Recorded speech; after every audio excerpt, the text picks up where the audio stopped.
And Kevin, do you have any? I'm wondering if your audio is back. Do you want to talk about that a little bit? Bobby referred to you.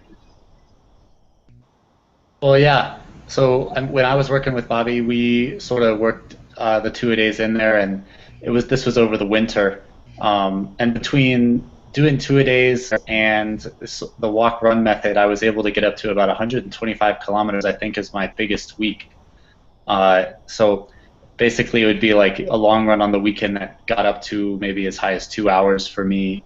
And during the week, I think I did maybe 2 times a double run, and that was just a way to allow me to recover in between the two runs and have the same running volume in a day as you would get in a long run, but you would have more recovery in between. And then also during the longer runs, I would it was like 9 minutes running and 1 minute walking, and this was just, I mean, this was in the winter. It was the long base miles, and that was a way we were able to get in more running than we would have been able to do otherwise with just 1-a-days or with pure running. So.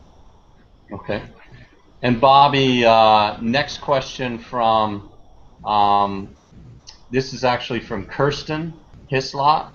I don't know if I'm pronouncing that. Kirsten Hislop. She said, I work with a wide variety of athletes. One group is a couch to 5K group, and breathing is always a question. How can I make it easier? I'd love to hear your answers to that. I think you had a similar question last time you answered on breathing. Yeah, the funny thing about breathing, when I first started working with breathing, and this was a long time ago, because it was almost before I was coaching. I was a phys ed student, and we'd have a look at breathing patterns. And breathing patterns in running, some coaches work with them, but they generally pretty much effort based. And so a very, very good runner might take 4 steps per breath, so 4 steps, 2 steps in, 2 steps out, or 3 steps in, 3 steps out. But it is always a pattern, even though unlike animals, it's not tied to a breath per step.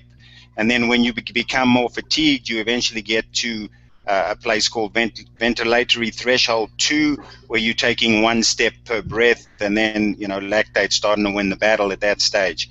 So when an athlete initially starts playing with their breathing, the fact that they take an autonomic response and they make that, and they bring some consciousness to that, is they can quite easily hyperventilate or get caught up in their heads about how they should breathe, and then you just de-emphasize the breathing until the pattern comes back.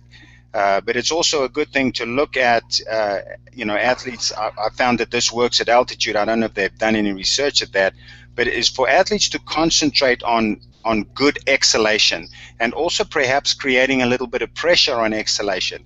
In other words, either a grunt in the throat where they exhale against resistance in their throat, or a little bit of a bald cheek where they create resistance with their lips, and they blow out in a bald cheek fashion and create a little bit of a resistance there.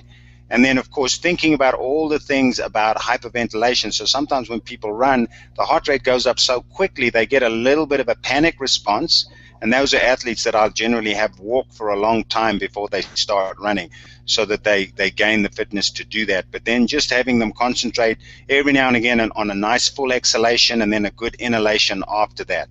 There's even some pretty nice research just starting out at the moment that if you cannot breathe through your nose, you're probably going too fast. And so a number of athletes are using nasal breathing as a way to determine their aerobic pace. If they can't breathe through their noses, they're probably going a little bit too hard if it's an easy session.